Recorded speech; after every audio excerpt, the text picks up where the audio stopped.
yang lagi terkini adalah mengenai wacana terapi plasma konvalesen ataupun donor dari penyintas COVID-19.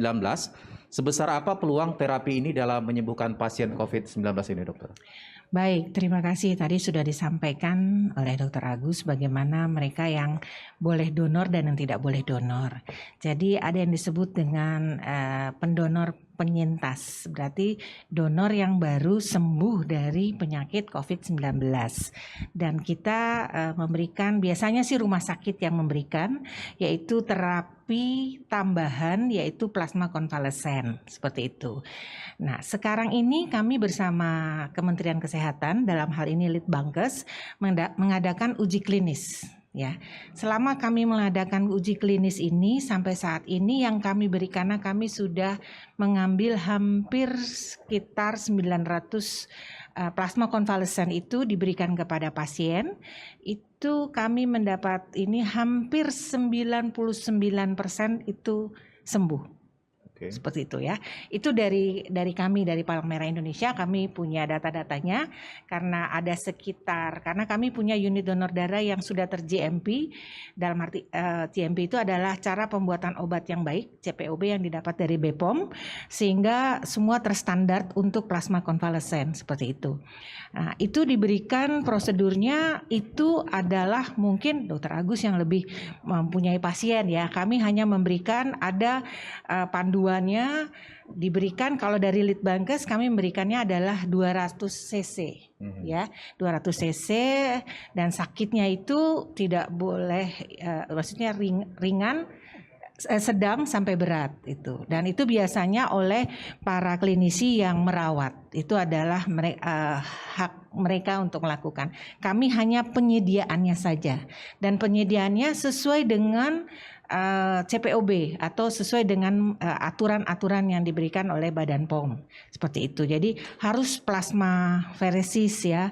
Kenapa harus plasma? Karena volume darahnya harus tetap terjaga. Kemudian volume sel darah merahnya juga harus tetap terjaga. Sehingga kita hanya ambil yang, kalau pernah melihat, kalau donor darah kan pernah ya lihat warnanya merah gitu ya. Kalau plasma itu warnanya kuning. Jadi diambil nanti sekitar kurang lebih 600 cc. 600 cc nanti disaring lagi, diambil, dipecah. Karena itu untuk kebutuhan para klinisi seperti itu. Itu yang kita berikan kepada rumah sakit. Salah satunya mungkin Rumah Sakit Persahabatan tempatnya Dr. Agus. Ya, berarti ini justru kabar baik ya untuk para penyintas COVID-19 untuk bisa lebih aktif justru ya untuk mendonorkan darahnya. Betul, itu kami mengharapkan. Hanya kadang mereka ada yang kecewa, datang ke kami ternyata, wah saya nggak bisa diambil karena begini, ada persyaratan-persyaratan yang harus dilaksanakan seperti itu. Yang pasti dia harus sembuh, tadi sudah disampaikan harus sembuh dulu gitu. Ada dokumen-dokumen yang dokumen yang ini. Kemudian harus, kalaupun sembuh harus ada titer antibodi yang kita bisa bahwa oh dia antibodinya 1/320, itu yang terbaik ya. Tapi kalau karena kita permintaannya banyak 1/80 pun bisa kita pakai seperti itu. Jadi tidak bisa seperti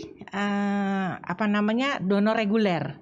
Dan kami memeriksakan 4 penyakit ya mandatoris seperti donor reguler ya.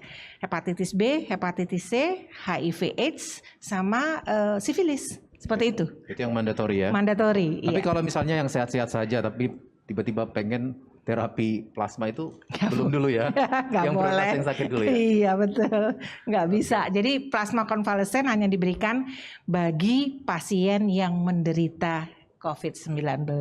Tidak bisa diminta untuk pasien demam berdarah gitu ya dok ya? Nggak bisa gitu. Oke, Dokter Agus, ini mengenai kondisi yang tanpa gejala pada pasien COVID-19, di mana kadar oksigen ini kan di dalam darah berkurang atau ada istilahnya happy hypoxia. Bagaimana ini bisa terjadi, dok? Ya, sebelum saya jawab ini, saya mungkin ada sedikit tadi tambahan ya. Jadi pasien-pasien COVID-19 ini juga membutuhkan transfusi pada beberapa kasus ya. Kami di Rumah Sakit Persahabatan tuh banyak yang pasien COVID-19 itu dengan misalnya trauma ya, kemudian harus operasi, itu juga menerima transfusi. Kemudian ibu hamil yang seksio, kemudian dioperasi, itu juga menerima transfusi. Jadi bukan berarti ketika dia sakit COVID-19 dia butuh transfusi tidak dilakukan, bahkan justru itu tetap dilakukan karena itu sebagai prosedur untuk menambah kekurangan darah dalam tubuhnya dia. Itu sebagai tambahannya. Nah, sekarang terkait dengan pertanyaan ini, apakah hypoxia ya ketika kadar oksigen dalam darahnya rendah ya. Jadi pasien-pasien COVID-19 ini seperti yang saya katakan tadi, yang paling banyak adalah menyerang paru. Jadi diketahui paru itu ketika terkena akan menyebabkan peradangan yang berat sehingga akan menyebabkan daerah alveoli, yaitu daerah paling akhir ketika terjadi pertukaran oksigen itu mengalami kerusakan sehingga oksigen nggak bisa masuk dari yang kita hirup. Jadi kalau kita tarik nafas, oksigennya itu nggak bisa masuk ke dalam darah, tidak dapat masuk ke pembuluh darah, sehingga di dalam darahnya itu akan cenderung Hb-nya tidak bisa mengikat oksigen banyak. Akibatnya ketika diukur di dalam pemeriksaan oksimetri yang paling gampang ya, kadar saturasi oksigen perifernya itu rendah karena oksigen yang masuk tadi sedikit akibat kerusakan parunya. Nah, sering pada pasien COVID-19 ini kondisi hipoksemia yang terjadi itu tidak dirasakan. Tetapi diukur kadarnya rendah. Sehingga cenderung orang seperti kita masih cenderung normal-normal aja, tapi ternyata kadarnya rendah, itu disebut sebagai hipoksemia. Nah, ini yang masih menjadi pertanyaan kenapa bisa terjadi. Salah satunya diprediksi karena gangguan pada reseptornya. Ya, reseptor yang harus melaporkan kepada sistem saraf pusat otak kita bahwa sudah terjadi hipoksemia loh, tapi itu terjadi gangguan gara-gara COVID-19. Sehingga tidak ada respon itu, akibatnya tidak ada rasa sesak napas.